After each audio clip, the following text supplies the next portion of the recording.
నమస్తే YM6 news కు స్వాగతం. కంటోన్మెంట్ నియోజకవర్గంలోని బొల్లారం ఆసుపత్రిలో వారం రోజుల క్రిందట చెట్టు మీద పడటంతో రవీంద్ర కుమార్ అనే వ్యక్తి గాయాల పాలై చనిపోయాడు. అయితే ఈ విషయంలో అటు ప్రభుత్వం గాని ఇటు అధికారులు గాని స్థానిక ప్రజాప్రతినిధులు గాని ఆ వ్యక్తికి ఎక్స్గ్రేషియా ప్రకటించకపోవడం, చికిత్స పొందుతున్న ఆమెకు వైద్యం ఖర్చులు అందించకపోవడం శోచనీయమని తెలంగాణ ఉద్యమకారుల ఫోరం అధ్యక్షులు మూల్య సంజీవ్ డిమాండ్ చేశారు. తిరుమలగిరిలో ఉన్న ఓ ప్రైవేటు ఆసుపత్రిలో చికిత్స పొందుతున్న సరళాదేవి వాళ్ళ కుటుంబ సభ్యులను పరామర్శించి న్యాయం జరిగే వరకు దీక్ష చేపడతానని, న్యాయ పోరాటం చేస్తానని హామీ ఇచ్చారు. ఈ సందర్భంగా ఆయన విలేకరులతో మాట్లాడి సంఘటన జరిగినా కూడా వారిని పరామర్శించకుండా వదిలేశారని, ఏమి ప్రజాసేవ చేస్తారని ఎద్దేవా చేశారు. ముఖ్యంగా కంటోన్మెంట్ అధికారులు బాధ్యతలు లేకుండా చికిత్స కోసం వైద్య ఖర్చులు ఇవ్వకుండా, చికిత్స పూర్తిగా కాకుండా డిశ్చార్జ్ చేసి చికిత్స వైద్య నిమిత్తం 1 నెల రోజుల పాటు అయ్యే ఖర్చు చెల్లించాలని డిమాండ్ చేశారు. న్యాయం జరిగే వరకు, మృతులకు ఎక్స్గ్రేషియా చెల్లించే వరకు అమరవీరుల స్తూపం వద్ద దీక్ష చేపడతానని ఆయన హెచ్చరించారు. ఒక వారం కిందట సరళాదేవి గారు, రవికుమార్ గారు కంటోన్మెంట్ ఆసుపత్రి ఏరియాలో ఒక ప్రిన్సెస్లో ఎండిపోయినటువంటి చెట్టు అన్ఎక్స్పెక్టెడ్గా వారిపైన కూలి మరి రవికుమార్ గారు చనిపోవడం జరిగింది. సరళాదేవి గారు వారు ప్రభుత్వ ఉద్యోగి, టీచరు, వారిపైన కూడా పడ్డది. వారు తీవ్రంగా గాయాల పాలై వారు ఆల్రెడీ కాళ్ళు ఫ్రాక్చర్ అయినట్టుగా కూడా మేము చూసినాము. ముఖ్యంగా మొన్న వారికి సంబంధించి న్యాయం చేయాలని మరి సిఓ గారికి కానీ ఫిర్యాదు చేయడంతో పాటు మరి వారికి సంబంధించి డిమాండ్ కూడా చేయడం జరిగింది.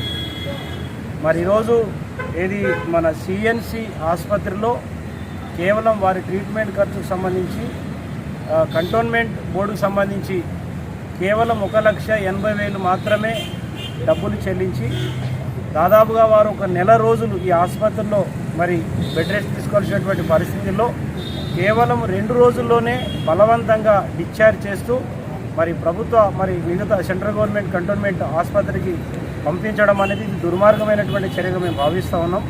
కేవలం బిల్లులకు భయపడి ఈ దుశ్చర్యకు పాల్పడుతూ ఉన్నారు. ఇది మానవత్వం అనిపించుకోదు. ముఖ్యంగా మరి వారి భర్త రవికుమార్ గారికి ఎలాంటి హామీ ఇప్పటి వరకు కూడా లభించలేదు. మరి ఎలాంటి అధికారి కానీ మరి ప్రభుత్వం కానీ సెంట్రల్ గవర్నమెంట్ కానీ రాష్ట్ర ప్రభుత్వం ఎలాంటి హామీ ఇవ్వలేదు. వారికి సాయి సుమన, సాయి సురభి 2 కూతుళ్ళు ఉన్నారు. మరి తండ్రిని కోల్పోయినరు, మరి సరళాదేవి గారు భర్తను కోల్పోయినరు. మొగదిక్కు లేనటువంటి పరిస్థితుల వారు తీవ్రమైనటువంటి ఆవేదన నేను వారితో మాట్లాడినప్పుడు కనిపించింది.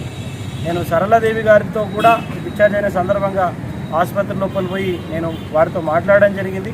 ఉంటే మీరు ఈ పద్ధతి చేస్తారా? అసలు మానవత్వం ఉందా? మేము డిమాండ్ చేస్తున్నాం. తప్పకుండా ఈరోజు రవీందర్ కుమార్ గారికి న్యాయం జరిగే వరకు ఈ పోరాటం ఉంటుంది. ఆ ఒక్కరితోటి కాదు, రేపు ఇంకొకరు జరగవచ్చు.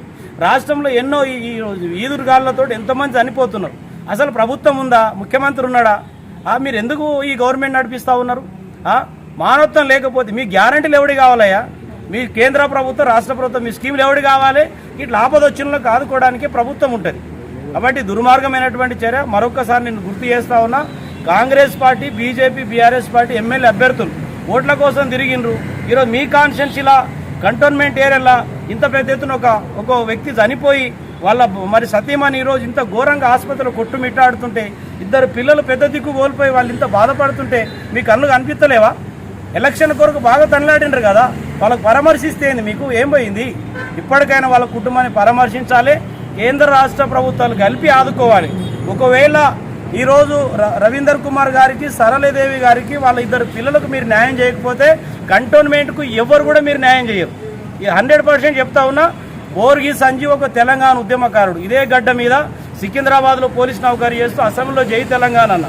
ఈ కంటోన్మెంట్లో ఎవరికి ఒక చిన్న చీమ కుట్టినా బోర్గి సంజీవ్ తప్పకుండా పేద ప్రజల తరఫున మాట్లాడతాడు.